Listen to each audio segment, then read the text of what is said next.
Thank you. Cheers. டேய். Sorry. ஏய் சந்துரு, இங்க வா. Yes. உங்ககிட்ட ஒரு டவுட் கேட்கணும். இந்த காலத்துல லவ் பண்ற பசங்க என்னெல்லாம் பண்ணுவாங்க? இந்த காலத்துல லவ் பண்ற பசங்க மட்டும் இல்ல டாக்டர், எந்த காலத்துல லவ் பண்ற பசங்களா இருந்தாலும் ஒண்ணே ஒண்ணு தான் பண்ணுவானுங்க. உன்னைய மாதிரி தருதலை பத்திலாம் நான் கேட்கல. உண்மையா லவ் பண்ற பசங்க இருக்காங்கல்ல? உண்மையான லவ், அதுவும் இந்த காலத்துல கிடையவே கிடையாது. இது உங்க காபி மேல சத்தியம். ஐயோ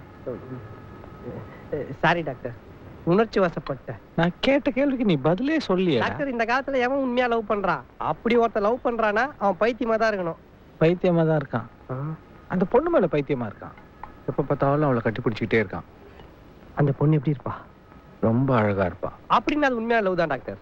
எப்படிடா சொல்ற? நம்ம பசங்க பொண்ணுங்க அழகா இருந்தாதான் உண்மையா காதலிச்சு உண்மையா கட்டி பிடிப்பானுங்க. கொஞ்சம் அசிங்கமா இருந்தா கூட எஸ் ஆயிடுவானுங்க.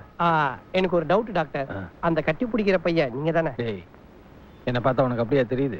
நான் கட்ட பிரம்மச்சாரி. கட்ட பிரம்மச்சாரியோ இல்ல கட்டில் செய்யற ஆசாரியோ, இந்த மேட்டர்ல எல்லாரும் வீக் தான் டாக்டர். நீங்க வேணா மீசி தாடி சேவ் பண்ணிட்டு பாருங்களேன், பிட்டு படத்துல ஒரு ஹீரோ மாதிரியே இருப்பீங்க.